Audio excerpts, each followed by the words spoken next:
Arthur Conan Doyle, The Adventure of the Bruce-Partington Plans. In the third week of November, 1895, a dense yellow fog settled over London.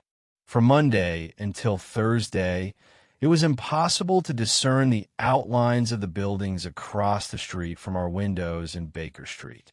On the first day, Holmes occupied himself by reorganizing his voluminous scrapbooks, meticulously adding cross-references and index entries.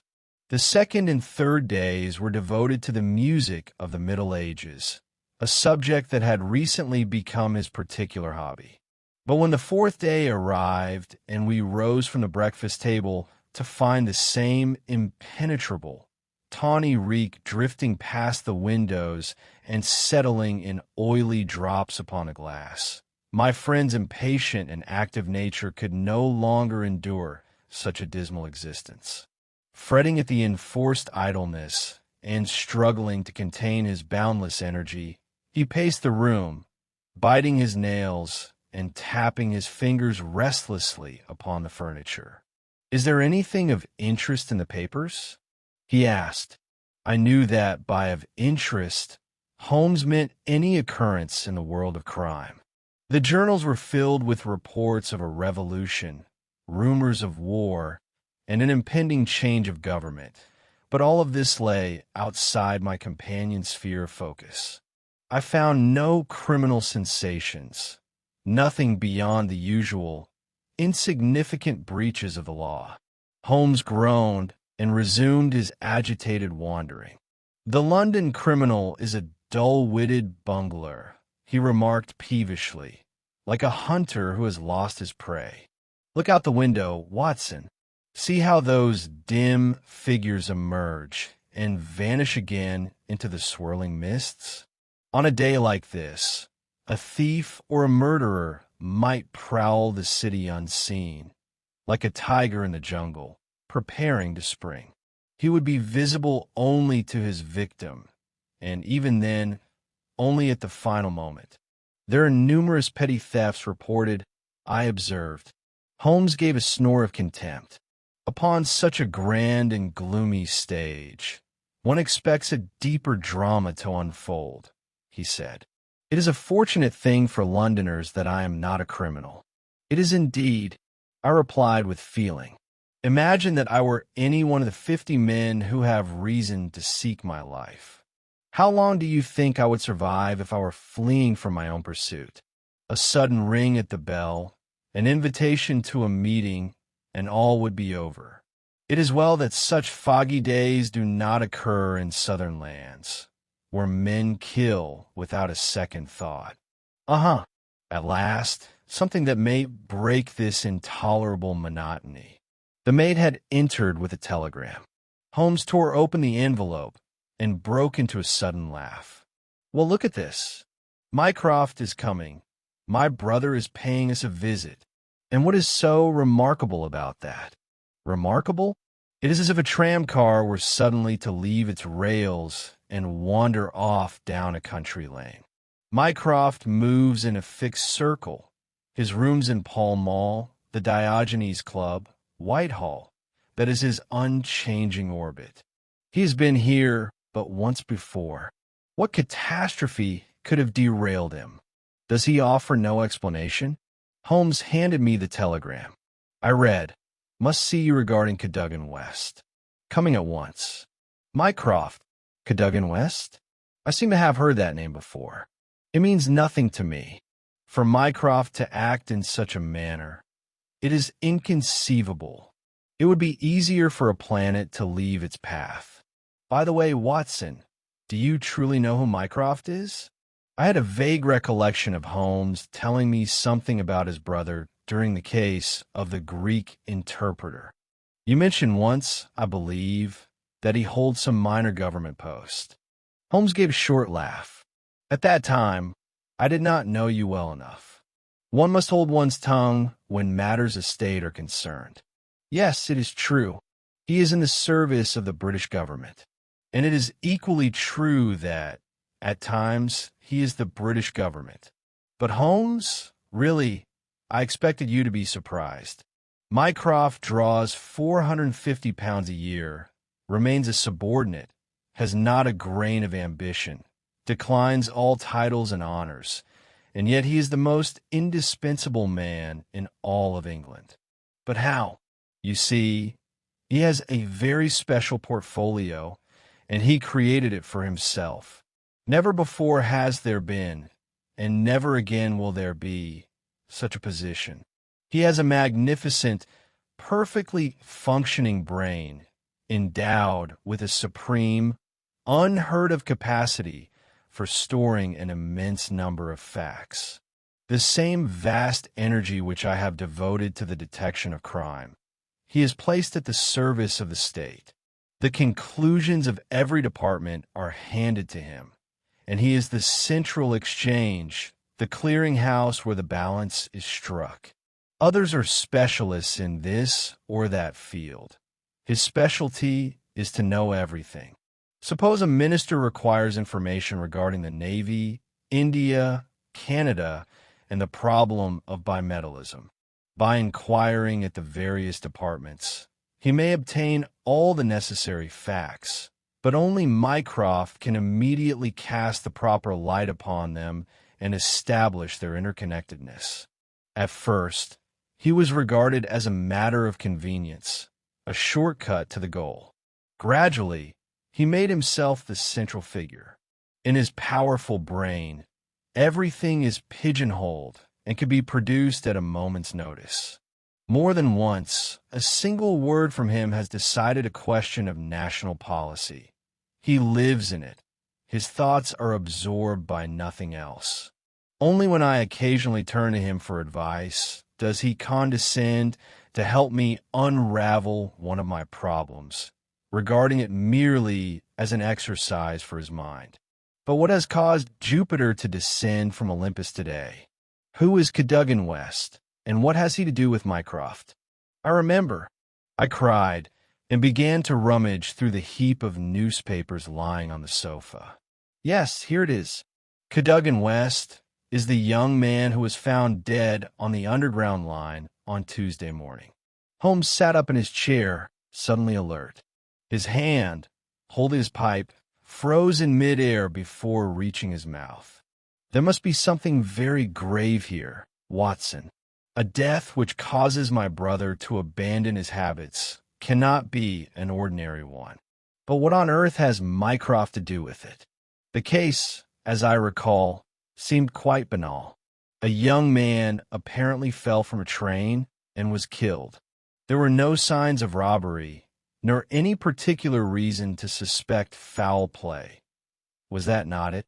The inquest has revealed many new facts, I replied. On closer inspection, the case is, on the contrary, exceedingly strange. Judging by the effect it has had upon my brother, it is likely something extraordinary indeed. He settled back into his chair. Come, Watson, let us have the facts. The young man's full name was Arthur Cadogan West. 27 years of age, unmarried, a junior clerk at the Woolwich Arsenal office. In the government service? There is the link with Mycroft. On Monday evening, he left Woolwich suddenly. He was last seen by Miss Violet Westbury, his fiancée. At 7:30 that evening, he abruptly left her standing in the street in the fog. There had been no quarrel between them, and the lady can offer no explanation for his behavior. The next news of him came from a platelayer named Mason, who discovered his body near the Aldgate station of the Underground. When was he found? At 6 o'clock on Tuesday morning. The body lay near the station, precisely where the tracks emerge from the tunnel on the left-hand side as one looks from west to east and somewhat apart from the rails. The skull was shattered, presumably from the fall from the carriage. Indeed, no other explanation seems possible, for the body could only have entered the tunnel in that manner. It could not have been dragged in from any of the neighboring streets. It would have been quite impossible to carry it past the ticket collectors. Therefore, this point remains beyond doubt. Excellent. Yes, The case is remarkably straightforward. A man, living or dead, fell or was thrown from a train. So far, all is clear. Pray continue. On the line where Cadogan West was found, the traffic runs from west to east. Both underground and suburban trains from Willesden and other points pass this way.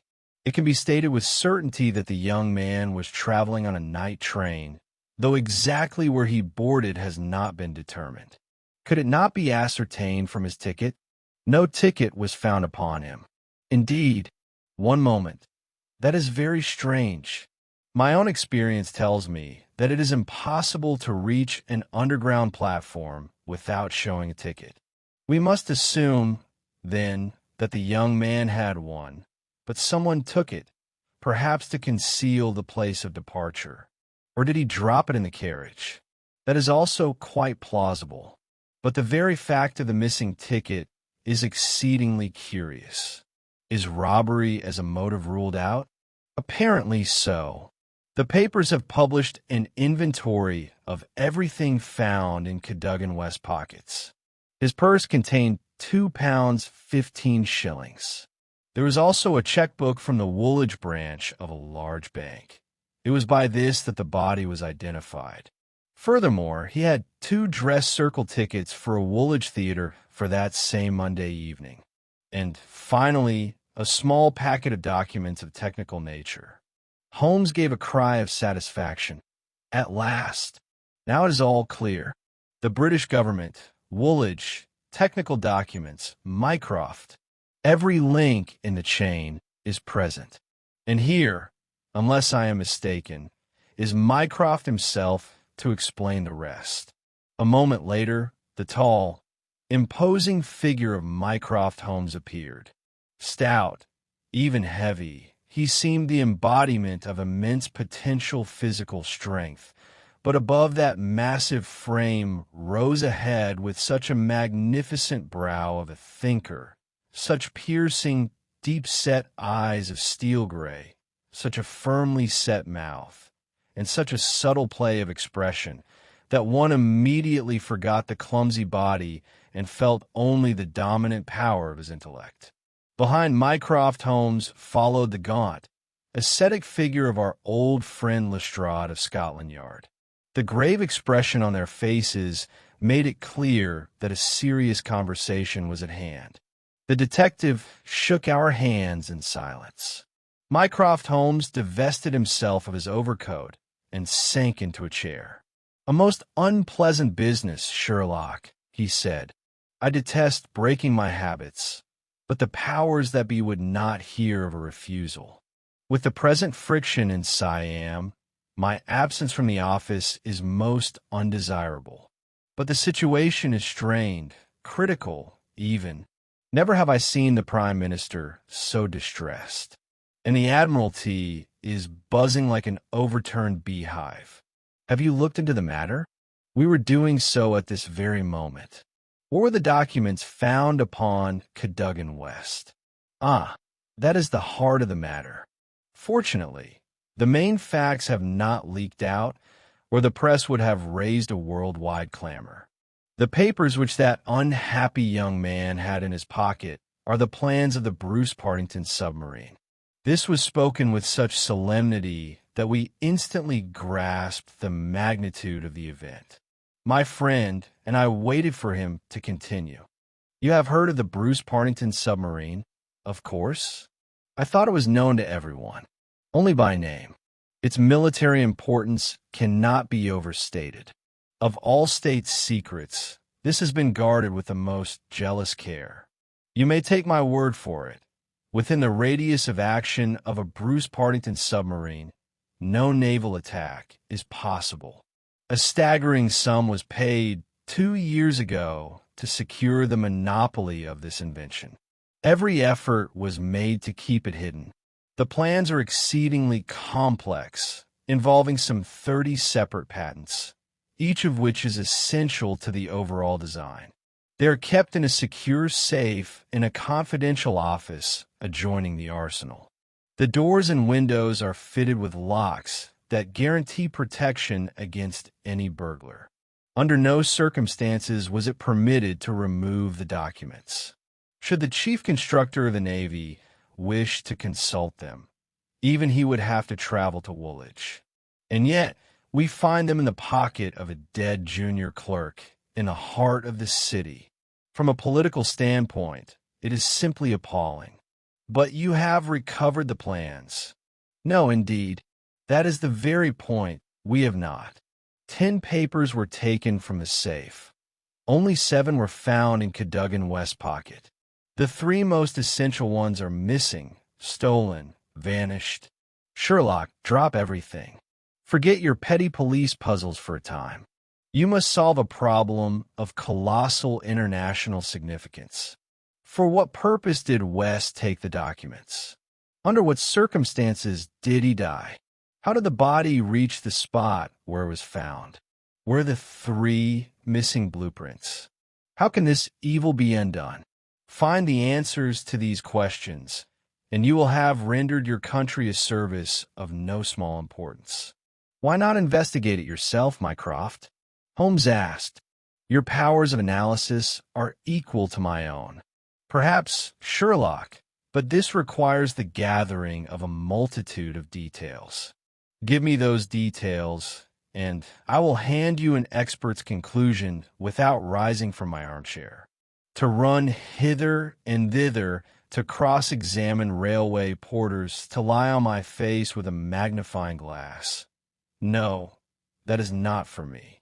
You, and you alone, can solve this crime. And if you have any desire to see your name in the next honors list. My friend smiled and shook his head. I play the game for the game's sake, he said.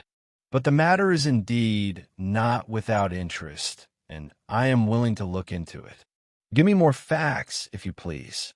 I have noted the essentials here and added a few addresses that may be of use to you. The official guardian of the papers is the famous government expert, Sir James Walter, whose honors and titles occupy 2 lines in the reference books. He has grown gray in the service of the state, a true English gentleman, a guest in the most exalted houses, and, above all, a man whose patriotism is beyond question.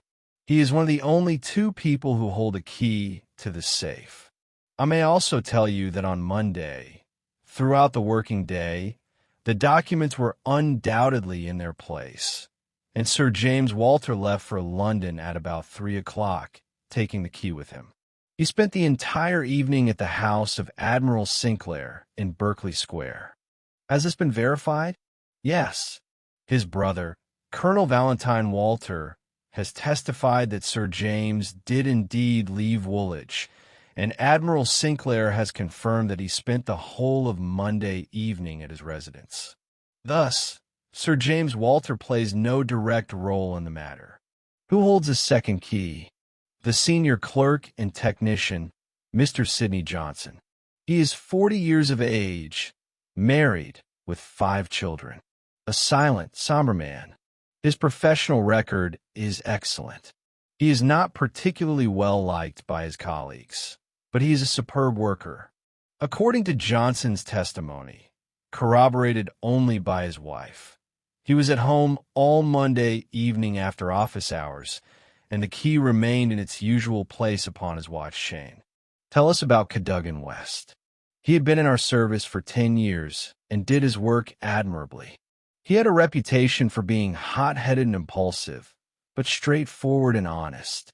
We have nothing against his character. He was a junior clerk under Sidney Johnson. His duties brought him into daily contact with these plans. No one else had the right to handle them. Who was the last to lock the safe? Sidney Johnson. Well, it seems clear enough who took the documents. They were found in the pocket of the junior clerk, Cadogan West. There is little left to deliberate upon that score. The facts speak for themselves. Only on the surface, Sherlock. In reality, much remains obscure. First and foremost, why did he take them? I presume they are of considerable value. He could easily have obtained several £1,000s for them. Can you suggest any motive other than an intention to sell these papers? None. Then let us accept that as our working hypothesis. So, young Cadogan West took the plans. He could only have done so by means of a duplicate key. Several duplicate keys. He would have to enter the building first and then the room. Therefore, he possessed several duplicate keys. He took the documents to London to sell a state secret and undoubtedly intended to return the originals before they were missed. Having arrived in London for this purpose, the traitor met his end. But how did it happen? On his way back to Woolwich, he was murdered and thrown from the train. Aldgate, where the body was found, is far beyond London Bridge Station, where he should have alighted if he were indeed returning to Woolwich. One can imagine any number of circumstances that might cause a man to overshoot his station. Perhaps he was engaged in a conversation that ended in a violent quarrel and the death of the traitor. Or perhaps Cadogan West attempted to step out of the carriage, fell upon the rails, and was killed while the other person closed the door behind him. In such a dense fog, nothing could have been seen. For want of better, we must content ourselves with these hypotheses for now. But observe, Sherlock, how much remains unexplained. Suppose Cadogan West planned to convey the papers to London. It is natural to assume he had an appointment there with a foreign agent, and for that, he would have needed to keep his evening free. Instead, he takes 2 theater tickets, sets out with his fiancée, and vanishes abruptly halfway there. A ruse to divert suspicion, said Lestrade, who had long been showing signs of impatience. A most original ruse. That is the first objection. Now for the second. Suppose West arrived in London and met the agent. Before morning, he had to return the documents to their place at all costs. He took 10 blueprints. Only 7 were found upon him. What happened to the other 3? He would hardly have parted with them voluntarily. And further, where is the money received for the betrayal of the secret? One would logically expect to find a large sum in his pocket. To my mind, it is all perfectly clear, said Lestrade. I see exactly how it happened. West stole the plans to sell them. He met the agent in London. They could not agree on the price. West starts for home. The agent follows him. In the carriage, the agent finishes him, takes the most valuable of the documents, and pushes the body out of the train. It all fits, does it not? Why was there no ticket found upon him? A ticket would have helped identify which station was nearest to the agent's hiding place. Therefore, the agent took the ticket from the dead man's pocket. Bravo, Lestrade, bravo, said Holmes. There is logic in your reasoning. But if that is the case, we might as well abandon the search. On one hand, the traitor is dead. On the other, the plans of the Bruce-Partington submarine are likely already on the continent. What is left for us to do? Act, Sherlock, act, cried Mycroft, springing from his chair. My intuition tells me that something else lies beneath the surface. Strain your mental faculties, Sherlock. Visit the scene of the crime. See the people involved. Leave no stone unturned. Never have you had a greater opportunity to serve your country. Very well, then, said Holmes, with a shrug of his shoulders. Come, Watson.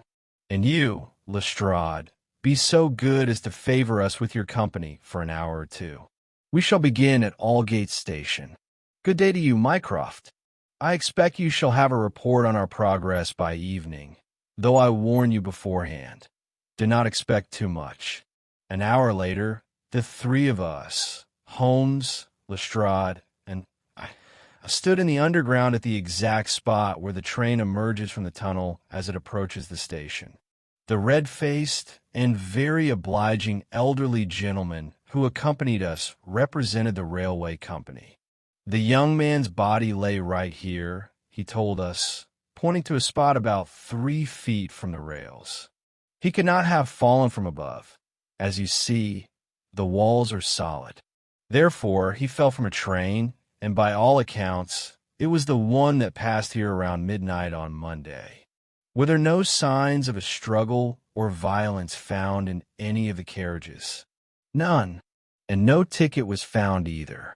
And did no one notice an open door on any of the carriages? No. We received some new information this morning, said Lestrade. A passenger on an underground train, passing Aldgate on Monday night at approximately 11:40, testified that just before the station, he thought he heard something heavy fall onto the tracks. But because of the dense fog, he could see nothing. He did not report it at the time. But what is the matter with Mr. Holmes? My friend's eyes were fixed upon the spot where the rails, curving, creep out of the tunnel. Aldgate is a junction station, and consequently, there are many points and switches. It was upon these that Holmes's sharp, searching gaze was fastened, and on his thoughtful, mobile face, I saw that expression so familiar to me. The tightly compressed lips, the quivering nostrils, the heavy, thick eyebrows drawn together in a single line. "The points," he murmured. "The points. The points? What do you mean? I suppose there are not many points on this line?" "Very few. Points in a curve. No, I swear. If it were truly so, what is it, Mr. Holmes? Have you hit upon an idea? Merely a hint, a suggestion, nothing more. The case is certainly becoming more and more interesting. Remarkable, remarkable. And yet, why not? I noticed no traces of blood anywhere. There were almost none. But I believe the head wound was quite severe. The skull was shattered, but the external bleeding was slight. Still, it is strange. There should have been some hemorrhage. Tell me, would it be possible for me to examine the train in which that passenger was traveling when he heard the heavy object fall? I am afraid not, Mr. Holmes. That train has long since been broken up. The carriages have been distributed among new sets. I can assure you, Mr. Holmes, that every single carriage was searched with the utmost care. Lestrade interjected. I saw to it myself. Among my friend's more obvious defects was his impatience with those whose intellect were not as swift or as supple as his own. No doubt, he said, turning away. But it so happens that I was not intending to examine the inside of the carriages. Watson, there is no reason for us to remain here any longer. All that was needed has been done. We shall not detain you further, Mr. Lestrade. Our next path leads to Woolwich. At London Bridge Station, Holmes composed a telegram and showed it to me before sending it. The text read, "Light is breaking in the darkness, but it may yet fade. Request that a full list of foreign spies and international agents currently in England, with their detailed addresses, be sent by messenger to Baker Street by the time of our return. Sherlock, this may prove useful," Holmes remarked as we boarded the train for Woolwich. "We owe a debt of gratitude to Mycroft. He has drawn us into a case that promises to be of exceptional interest." His keen, intelligent face still wore an expression of concentrated attention and tensed energy, and I realized that some new and eloquent fact had set his brain working at high intensity. Imagine a hound as it lies sprawled in the kennel, ears and tail limp, and then see it again, racing on a hot scent. Exactly such a transformation had come over Holmes. Now I saw a different man before me. How little he resembled that listless, shambling figure in the mouse-colored dressing gown who, only a few hours ago, had paced aimlessly about the room, a prisoner of the fog. "Fascinating material, a wide field for action," he said. I was dull not to have realized the possibilities at once. To me, they are still far from clear. The end is not clear to me either, but I have one suspicion that may carry us far. I am convinced that Cadogan West was killed elsewhere, and that his body was not inside, but on the roof of the carriage. On the roof. Incredible, is it not? But let us analyze the facts. Can it be a mere coincidence that the body was found at the very spot where a train is jolted and swayed as it passes over the points? Is that not precisely where an object resting on a roof would be dislodged? The points would have no such effect on an object inside the carriage.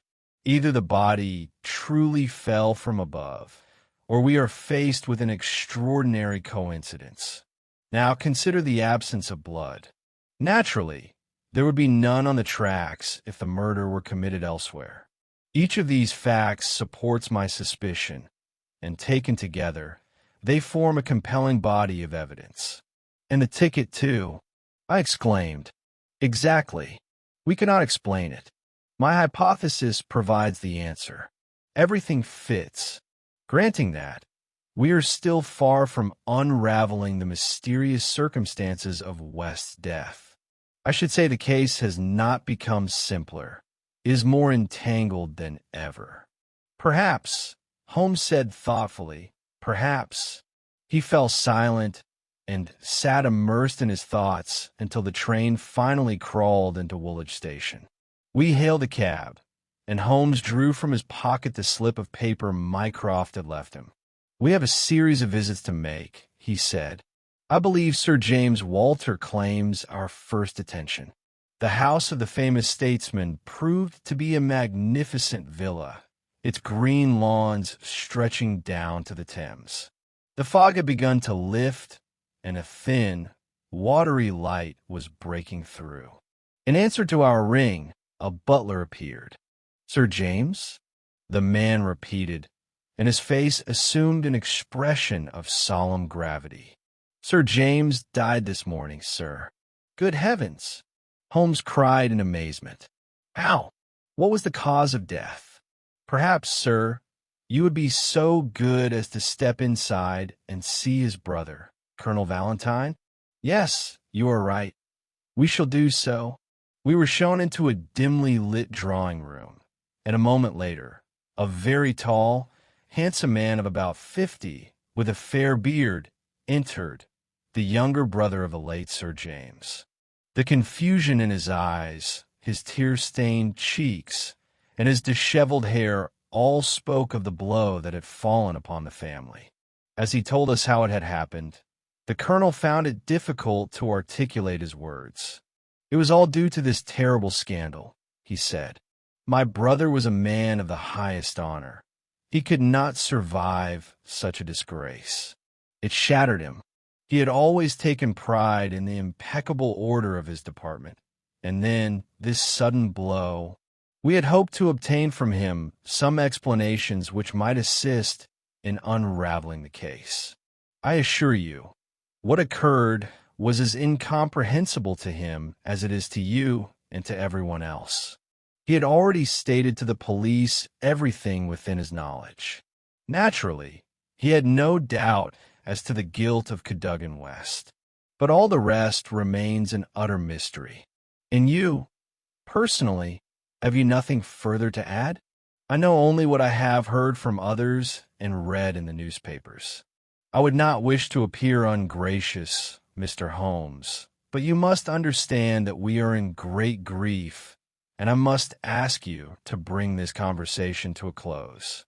"That is indeed an unexpected turn of events," my friend remarked as we resumed our seats in the cab. "Poor old man.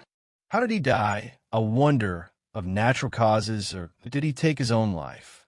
If it was suicide, was it prompted by the pangs of conscience over a duty to his country left unfulfilled? But that is a question we shall set aside for the future.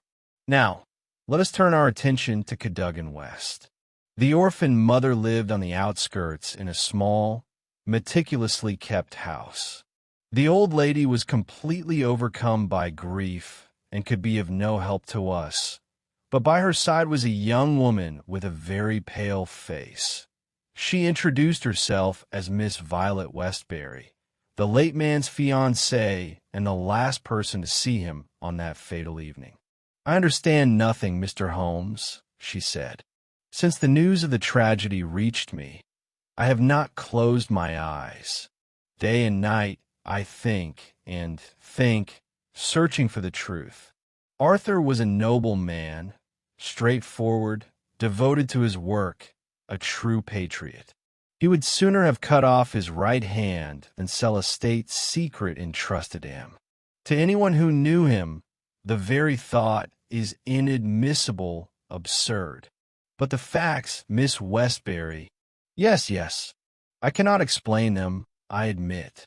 Had he any financial difficulties? No.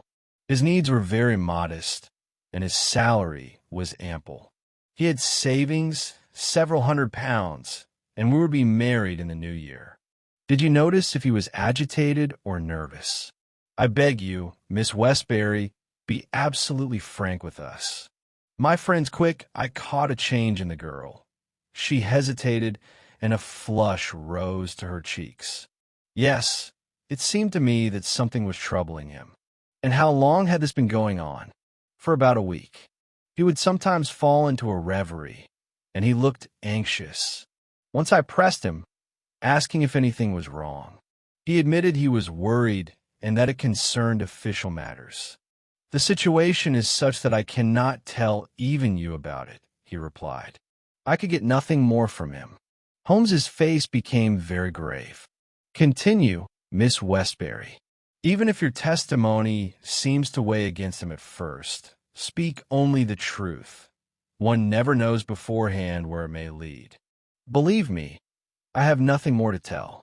Once or twice, I thought he was on the verge of sharing his burdens with me.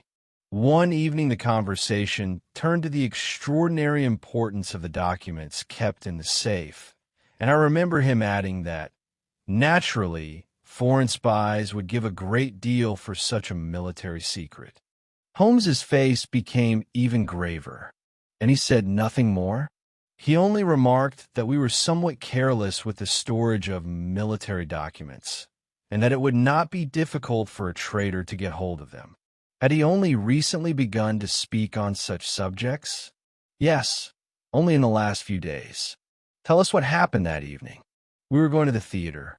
The fog was so thick that it was pointless to hire a cab, so we went on foot.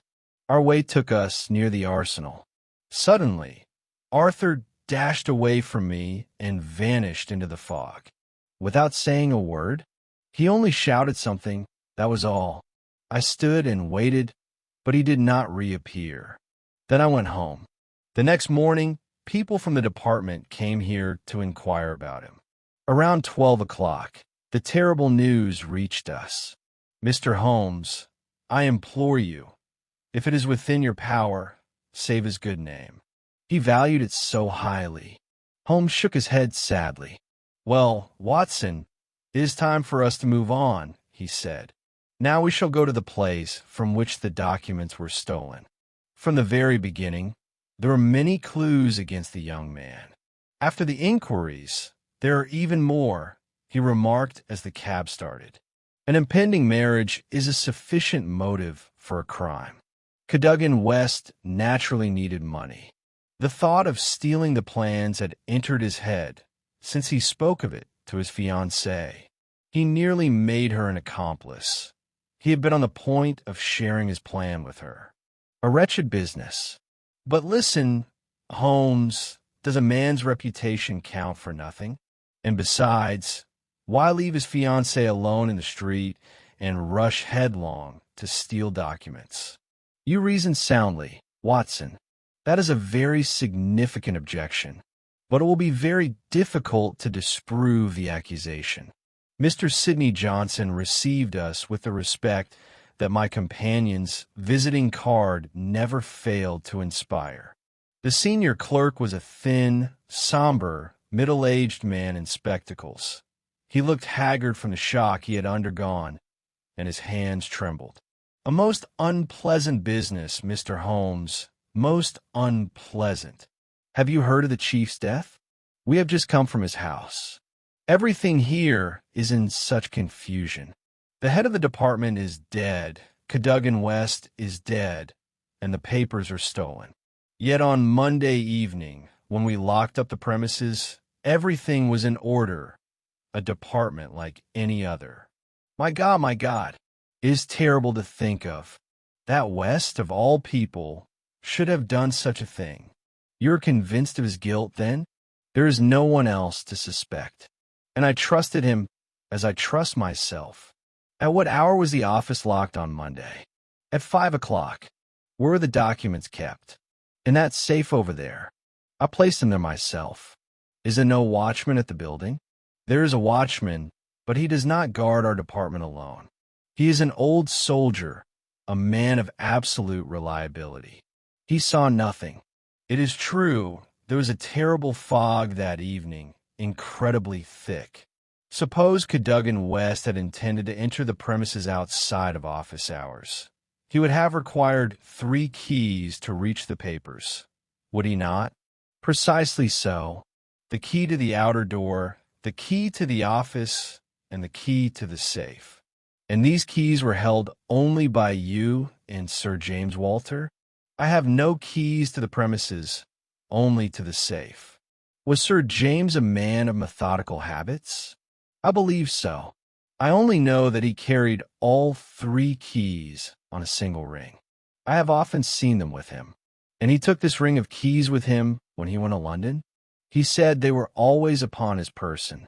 And you, too, are never parted from your key? Never.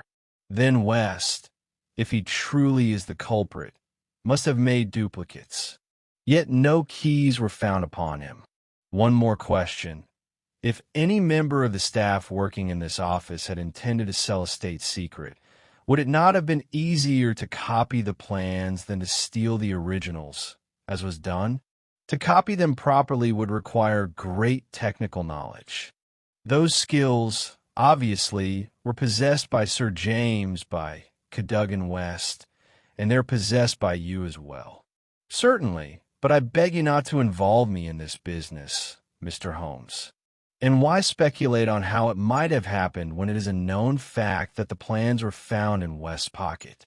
But truly, it is very strange that he took such a risk and carried off the originals when he could have easily copied them and sold the duplicates. Strange, perhaps, yet it was the originals that were taken. The more one delves into it, the more mysterious this case becomes.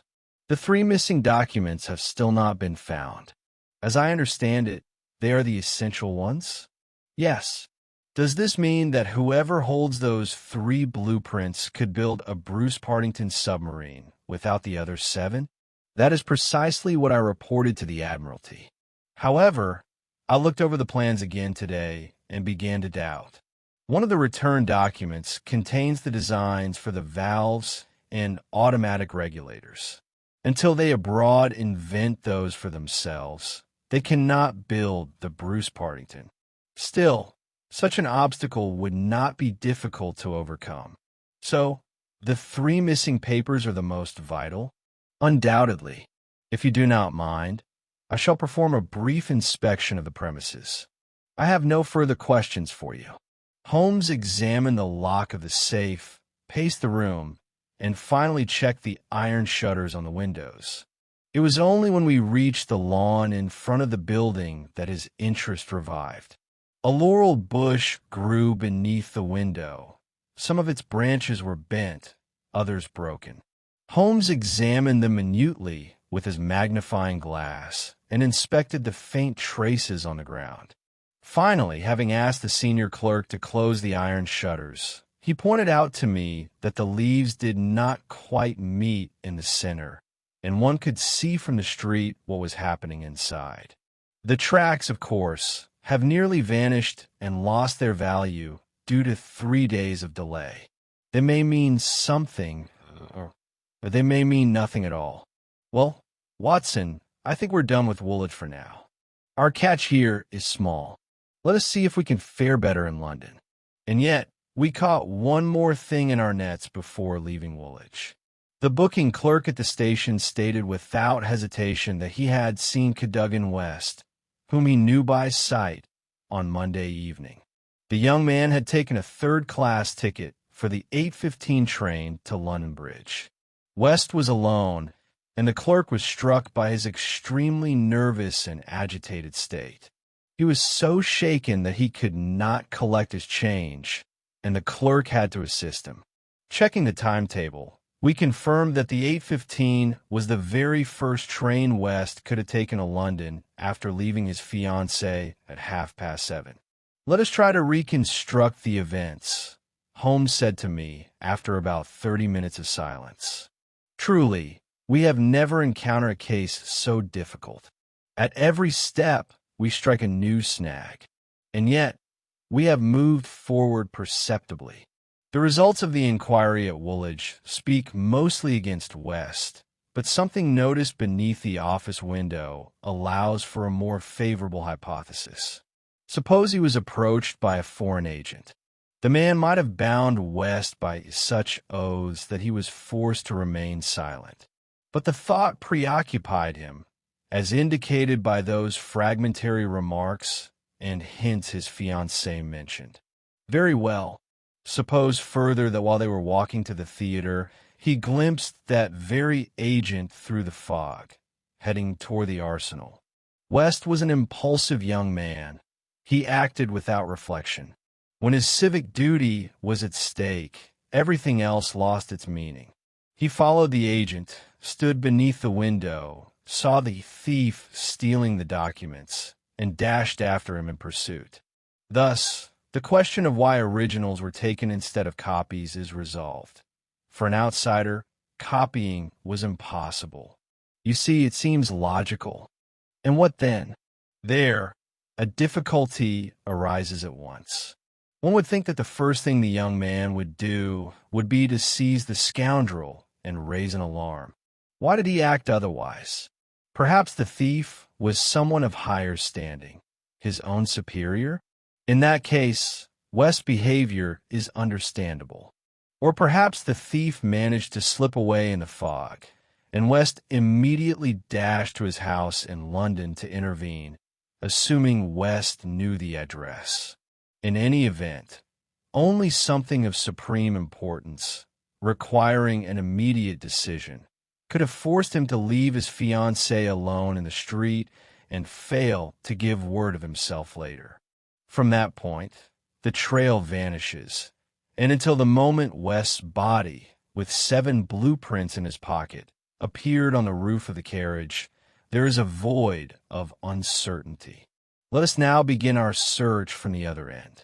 If Mycroft has already sent the list of names and addresses, perhaps we shall find the one we need among them and set out upon 2 trails at once. At Baker Street, a list delivered by special messenger did indeed await us. Holmes glanced over it and passed it to me. I began to read. There are many petty rascals, but few who would dare such a large-scale venture. 3 are worthy of attention. Adolph Meyer, of 13, Great George Street, Westminster, Louis Larothier of Camden Mansions, Notting Hill, and Hugo Oberstein, of 13, Caulfield Gardens, Kensington. Regarding the latter, it is known that he was in London on Monday, but according to a new report, he has departed. I am glad to hear that light is breaking in the darkness. The cabinet awaits your final report with the greatest anxiety. Instructions have been received from the highest quarters.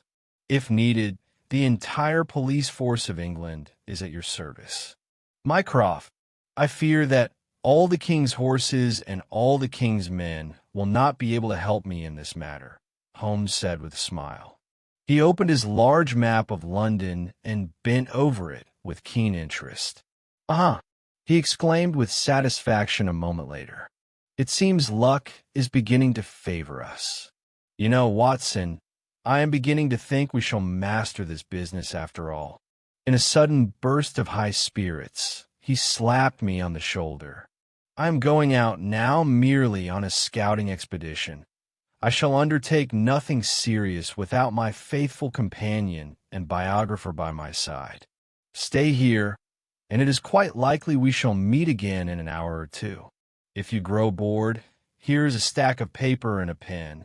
Start writing about how we saved the state. I was somewhat infected by his elevated mood. I knew that Holmes would not cast off his mask of restraint without sufficient cause. I spent the long November evening in impatient expectation of my friend. At last, just after 9 o'clock, a messenger brought me this note. Dining at Goldini's Restaurant, Gloucester Road, Kensington. Please come at once. Bring a crowbar, a dark lantern, a chisel, and a revolver. Sherlock Holmes. A fine set of equipment for a respectable citizen to carry through dark, fog-shrouded streets. I carefully stowed the requested items in my overcoat pockets and headed to the address Holmes had given. My friend was sitting at a round table near the entrance of this garishly decorated Italian restaurant. Will you have a bite to eat? No? Then join me in a coffee and a curacao. And try one of the proprietor's cigars. They are not as foul as one might expect. Have you brought everything? Everything. Hidden in my coat. Excellent. Let me explain in 2 words what I have done during this time and what lies ahead. I think, Watson, it is perfectly obvious to you that the young man's body was placed upon the roof. This became clear to me the moment I was certain he had not fallen from within a carriage. Could they not have dropped him onto the roof from a bridge? I believe it is impossible. The roofs of the carriages are curved, and there are no rails or handles. He would not have stayed on. Therefore, we can say with certainty that he was placed there. But how was it done? That is the question we are here to answer. There is only one plausible version. You are aware that in certain parts of the West End, the underground tracks emerge from the tunnel into the open. I had a vague recollection that while traveling there, I sometimes saw the windows of houses directly above my head. Now, imagine that a train has stopped beneath one of those windows. Would it be so difficult to lower a body from the window onto the roof of a carriage? To me, it seems utterly improbable. We must recall the old axiom. When you have excluded the impossible, whatever remains, however improbable, must be the truth. Every other possibility has been excluded by us. When I discovered that a major international spy, who is only just departed London, lived in a house backing directly onto the underground line, I was so delighted that I even surprised you with the familiarity of my manner. Ah, so that is the explanation. Precisely. Hugo Oberstein, who occupied a flat at number 13, Caulfield Gardens, became my target. I began at Gloucester Road Station. There, a most obliging railway official walked the tracks with me. And not only did I confirm that the back windows of the staircases in Caulfield Gardens look out directly upon the line, but I also learned something even more vital. It is exactly there that the tracks intersect with another, larger railway branch, and the underground trains frequently stand for several minutes at that very spot. Bravo, Holmes. You have reached the heart of it at last. Not quite, Watson, not quite. We are moving forward, but the goal is still distant. Having checked the rear of number 13, Caulfield Gardens, I then examined its facade and confirmed that the bird had indeed flown. It is a large house divided into flats. Oberstein lived on the top floor, with only one valet, evidently an accomplice whom he trusted implicitly. Oberstein has gone to the continent to dispose of his booty, but this is by no means a flight. He had no reason to fear arrest. The idea that someone might pay him a private visit never entered that gentleman's head. But that is exactly what we are about to do. Could we not obtain an official search warrant and act according to the law? On the basis of the data we possess? Hardly. But what can a search give us? Correspondence, perhaps. Holmes, I do not like this. My dear fellow, you will only have to stand in the street and keep watch, nothing more. I shall take all the illegal activity upon myself. This is no time to shrink from trifles. Remember what Mycroft wrote. Remember the anxious Admiralty and the Cabinet, and the exalted personage who expects news from us. We are bound to do it. Instead of answering, I rose from the table. You are right, Holmes. It is our duty. He also sprang up and shook my hand. I knew you would not fail me at the last moment, said Holmes, and in his eyes I read something very like tenderness.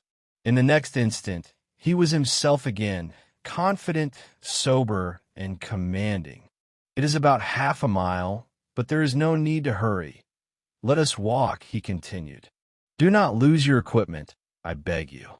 If you are arrested as a suspicious character, it will complicate matters considerably. Caulfield Gardens is a row of houses with flat facades, pillars, and porticos, a very typical product of the mid-Victorian era in the London West End. In a neighboring flat, young voices were laughing and a piano was tinkling in the night silence. Apparently, a children's party was in full swing. The fog still held and shielded us with its veil. Holmes lit his lantern and directed its beam at the massive front door. Yes, quite formidable, he said. There are bolts as well as locks here, it seems. Let's try the back way, through the basement door. Should an overzealous guardian of the peace appear, there is an excellent dark corner for us down there. Give me your hand, Watson. We must climb the railing, and then I shall help you. A minute later, we were down at the basement entrance. Hardly had we reached the safety of the shadows when the footsteps of a policeman were heard in the fog above us. When their low, measured tread died away in the distance, Holmes set to work. I saw him bend, strain himself, and the door flew open with a crack.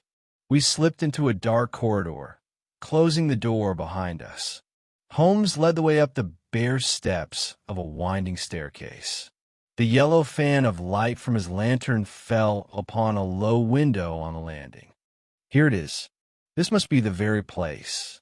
Holmes threw open the window frame, and at that same instant, a low, drawn-out hum was heard, growing louder until it turned into a roar.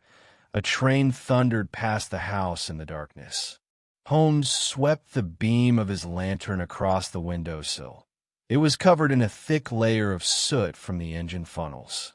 In several places, the soot was slightly smeared, because the body lay here. Look at this, Watson. What do you see?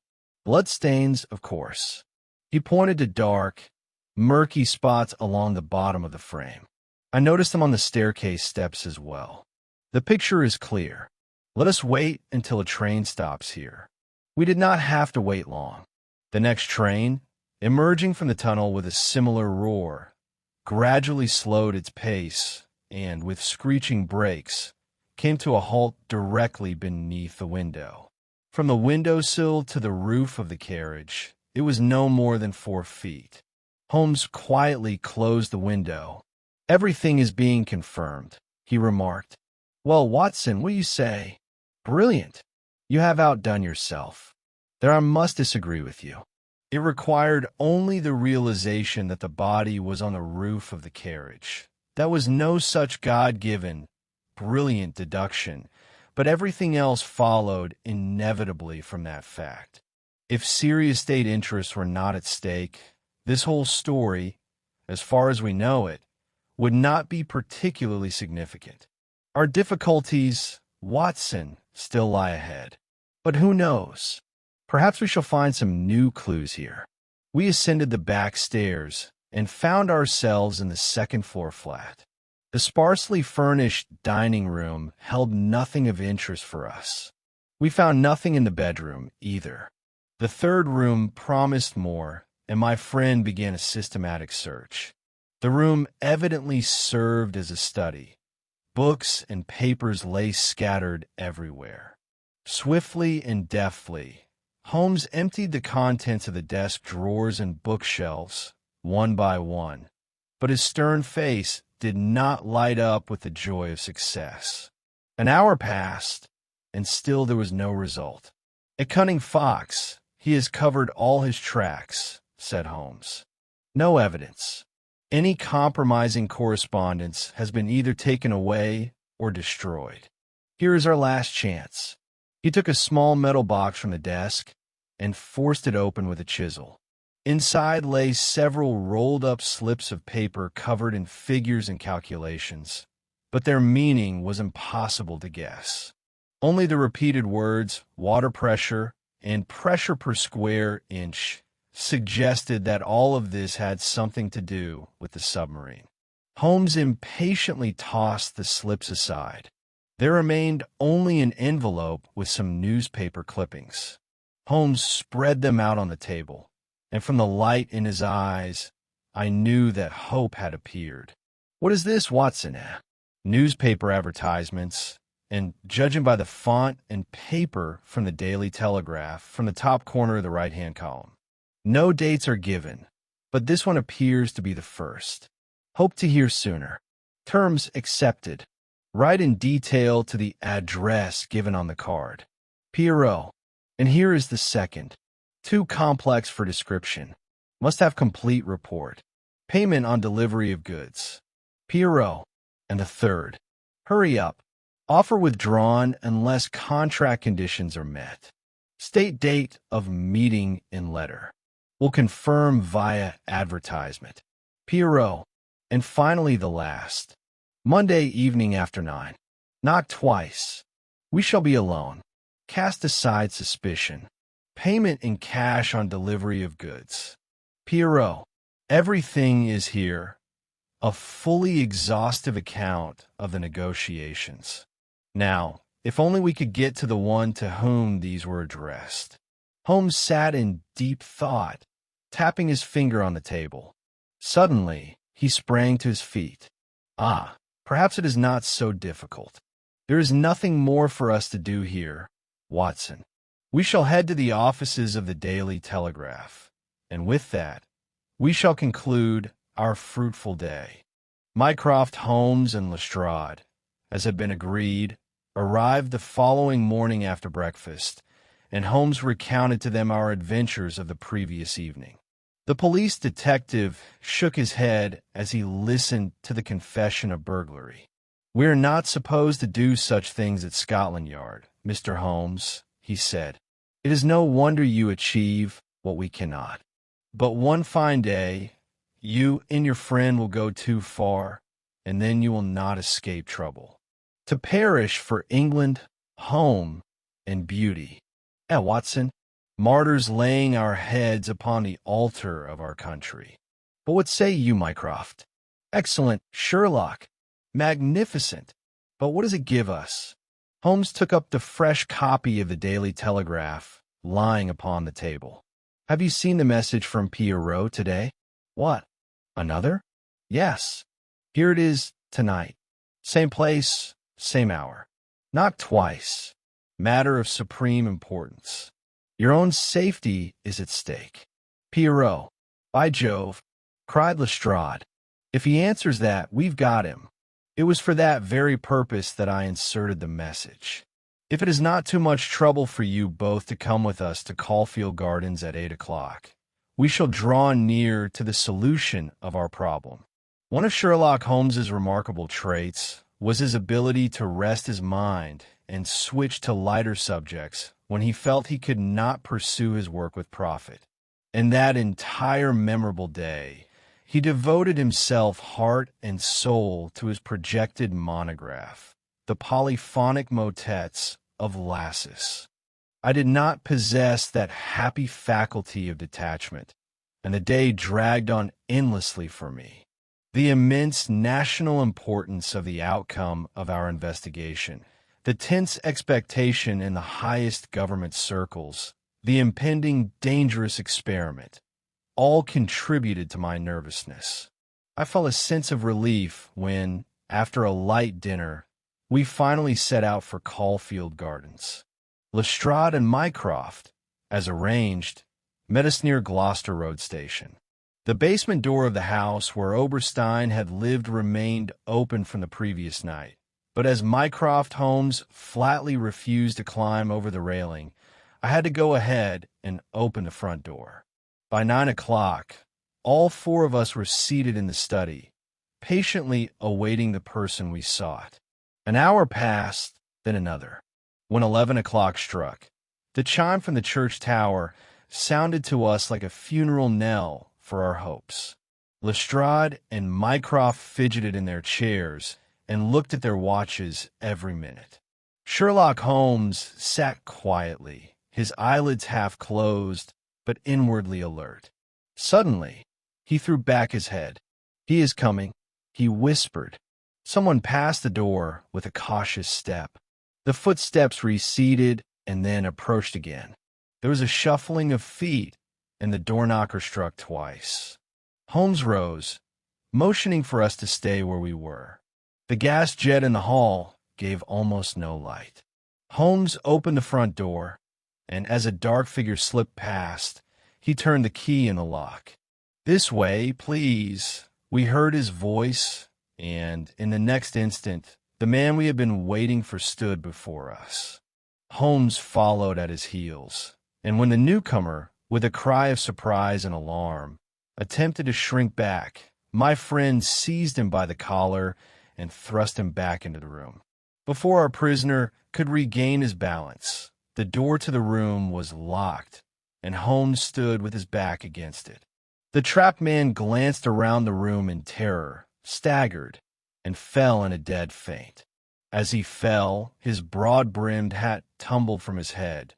The scarf that had masked his face slipped, and we saw the long, fair beard and the soft, refined features of Colonel Valentine Walter.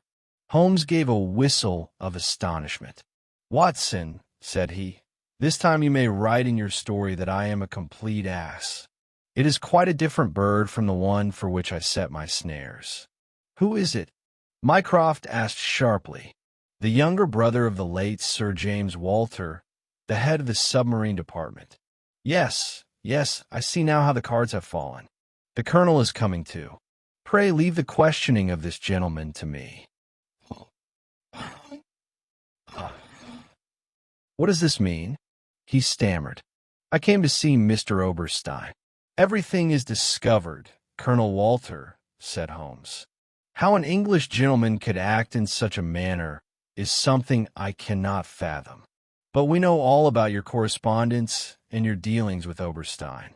We know, too, the circumstances surrounding the death of Cadogan West. However, certain details we can learn only from you. I advise you to lighten your guilt, even by a little, with a full and honest confession." The colonel uttered a groan, dropped his head upon his chest, and covered his face with his hands. We waited, but he remained silent. "I can assure you that the main facts are clear to us," Holmes continued. "We know that you were in grave financial difficulties, that you made impressions of your brother's keys, and that you entered into a correspondence with Oberstein, who answered your letters in the advertisement columns of the Daily Telegraph. We know also that on that foggy Monday evening, you entered the room where the safe stood, and that Cadogan West tracked you. Evidently, he already had reason to suspect you. He witnessed the theft of the plans, but did not raise an alarm, perhaps assuming that you were taking the documents at your brother's request. Forgetting his own affairs, Cadogan West, like a true patriot, pursued you through the fog to this very house. Here he confronted you, and you, Colonel Walter, added to your high treason a more terrible crime. Murder. No, before God, I did not kill him," cried the wretched prisoner. "In that case, explain how he died, and what happened before you placed his body upon the roof of the carriage." "I will tell you. I swear I will tell you everything. All the rest was indeed as you have said. I confess it. I was burdened with debt. I had lost everything on the stock exchange. I needed money desperately. Oberstein offered me £5,000. I wanted to save myself from ruin. But I did not kill him. Of that I am innocent." "What happened then?" West suspected me and followed me. It was exactly as you said. I only discovered him at the entrance to this house. The fog was so thick that one could not see 3 paces ahead. I knocked twice, and Oberstein opened the door. The young man burst into the flat and rushed at us, demanding to know what we were doing with the plans. Oberstein always carries a life preserver. He struck Cadogan West over the head with it. The blow was fatal. West died within 5 minutes. He lay there on the floor in the hall, and we were utterly at a loss, not knowing what to do. Then the idea occurred to Oberstein regarding the trains that stopped beneath the back window. But first, he examined the plans, selected the 3 most important, and said he would keep them. "I cannot give them up," I said. "If they are not back in their place by morning, there will be a terrible outcry in Woolwich." "No, I must have them," Oberstein insisted. "They're so complex that I cannot copy them before dawn." "In that case," I said, "I shall take the others back at once." He thought for a moment, then replied, "I shall keep 3. The other 7 we will put into the pocket of this young man. When he is found, the theft will naturally be attributed to him." I saw no other way, and I agreed. For half an hour we waited until a train stopped beneath the window. The fog concealed us, and we easily lowered West's body onto the roof of the carriage. That is all that happened, and all that I know. "And your brother?" "He never spoke a word, but once he caught me with the keys, and I believe he began to suspect me. I read it in his eyes. He could no longer look anyone in the face, and a silence fell upon the room. It was broken by Mycroft Holmes. "Do you wish to make some amends for your crime? To ease your conscience, and perhaps your punishment?" "How can I make amends? Where is Oberstein now, and where has he taken the stolen plans?" "I do not know." "Did he leave no address?" "He said only that letters sent to him at the Hotel Louvre in Paris would eventually—" "Then there is still a chance for you to repair the evil you have done," said Sherlock Holmes. "I am ready to do whatever you deem necessary. I have no reason to spare that man. He is the cause of my ruin and my downfall. Here are pen and paper. Sit at the table. You will write to my dictation. Address the envelope to the Paris address you were given." "Good. Now write." "Dear Sir, I write to you regarding our transaction. You have no doubt noticed that one essential detail is missing. I have obtained the necessary copy.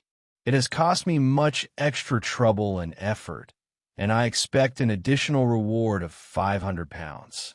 It is dangerous to trust the post, and I will accept nothing but gold or banknotes.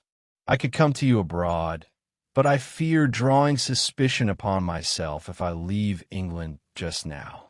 Therefore, I hope to meet you in the smoking room of the Charing Cross Hotel on Saturday at 12 o'clock noon.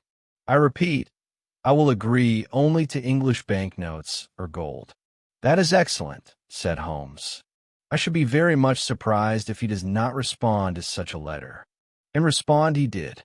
But all that followed belongs to the province of history, to those secret annals which often prove far more fascinating than official chronicles. Oberstein, eager to complete his most brilliant and daring venture, fell into the trap and was safely secured behind the bars of an English prison for 15 years. In his trunk were found the priceless Bruce-Partington plans, which he had already intended to auction off to every naval center in Europe. Colonel Walter died in prison toward the end of his 2nd year of confinement. As for Holmes, he returned with fresh energy to his monograph on the polyphonic motets of Lassus, which was subsequently printed for a private circle of readers and acclaimed by specialists as the final word on the subject. Some weeks after the events described, I happened to learn that my friend had spent a day at Windsor Terrace and returned with a magnificent emerald tie pin. When I asked where he had purchased it, Holmes replied that it was a gift from a very gracious and exalted lady whom he had been fortunate enough to serve. He added nothing more, but I believe I have guessed the august name, and I have little doubt that the emerald pin will always remind my friend of the case of the stolen Bruce-Partington submarine plans.